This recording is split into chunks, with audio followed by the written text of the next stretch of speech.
Joseph's coat of many colors. A long time ago, in a land of camels and pyramids, there was a young boy named Joseph. He had a special coat with many colors, and it made his brothers jealous. One day, Joseph had a dream that his brothers and even his parents would bow down to him. When he shared his dream, his brothers didn't like it at all.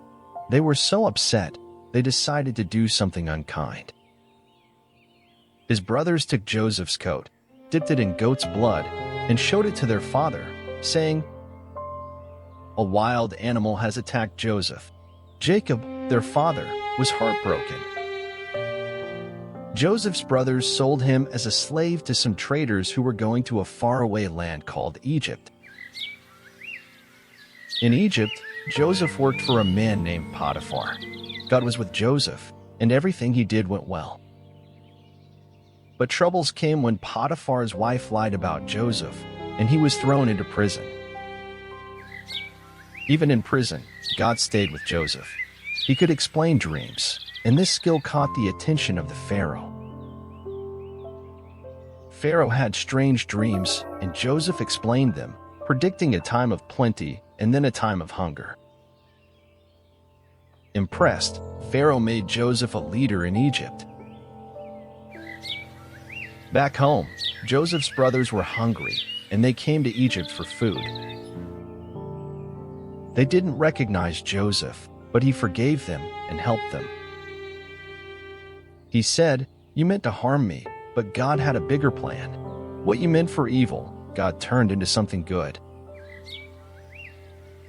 The moral of this story is that even when things seem unfair, God has a plan. Joseph forgave his brothers and showed kindness. God wants us to forgive others and trust in His plan, knowing that He can turn even bad things into something good. The Good Samaritan. Once upon a time, there was a man traveling from Jerusalem to Jericho. He was walking all alone when some mean robbers came. They took his clothes, his money, and hurt him very badly. The poor man lay on the side of the road, feeling hurt and sad. Now, a priest was walking down the same road. He saw the hurt man but walked by on the other side. He didn't stop to help. Then, a helper from the temple came by. He saw the hurt man too but also walked by on the other side. He didn't stop to help either.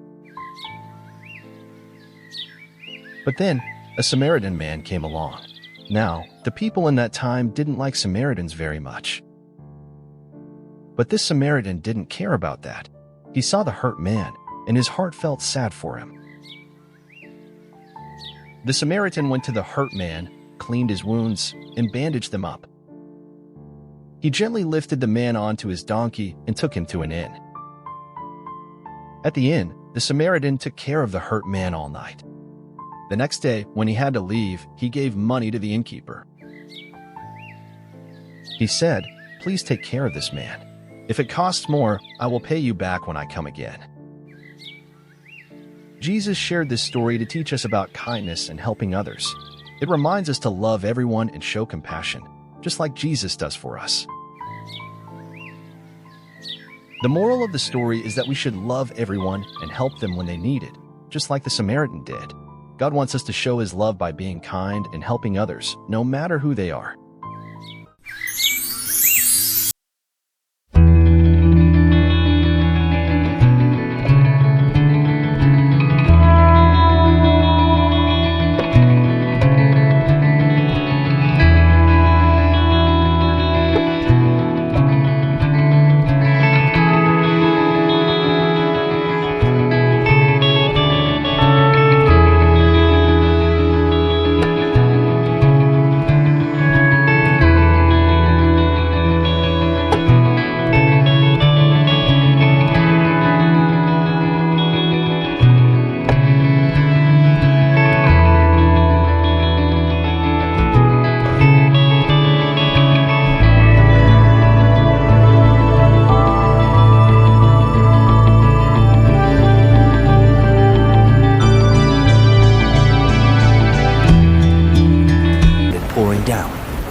animals were safe inside the ark. But sadly, the people who didn't believe Noah and didn't listen to God's warning didn't have a safe place like the ark. It rained for 40 days and 40 nights. They didn't make it through the big flood. When the rain stopped, a beautiful rainbow appeared in the sky. God promised Noah that he would never send such a big flood again. The twist in this awesome story is that even when people doubted Noah, he chose to trust God, and God took care of him. The moral is that when we trust and believe in God, even when others may not, He guides us through storms and keeps His promises. So trust God like Noah did, because His love is always with you. The story of Zacchaeus. Once upon a time in a bustling town, there was a man named Zacchaeus. He was a tax collector, but people didn't like him because he took more money than he should. One day, Zacchaeus heard that a kind and loving man named Jesus was coming to his town. Curious, but too short to see over the crowd, Zacchaeus climbed a sycamore tree to catch a glimpse of Jesus passing by. As Jesus reached the tree, he looked up, smiled, and said, "Zacchaeus, come down. I want to visit your house today." Zacchaeus was surprised and happy. He welcomed Jesus into his home. People in the town grumbled because they didn't like Zacchaeus. While at Zacchaeus' house, Jesus shared stories about God's love and forgiveness. Something changed in Zacchaeus' heart. He said, "Lord, I will give half of my possessions to the poor, and if I have cheated anyone, I will pay them back 4 times as much." Jesus was pleased and said, "Today, salvation has come to this house." The moral of this story is that God's love and forgiveness can change our hearts. When we are sorry for the wrong things we do and choose to do what is right, God is happy. Just like Zacchaeus, who changed his ways, we can also make better choices with God's help. Guess what? Today we have the coolest story ever. It's all about a brave boy named David and a giant named Goliath. Get ready for an epic journey filled with courage, trust, and a little slingshot action.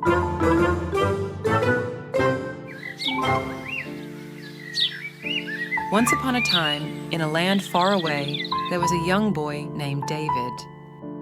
He wasn't big or strong like the other soldiers, but he had a brave heart and loved God very much.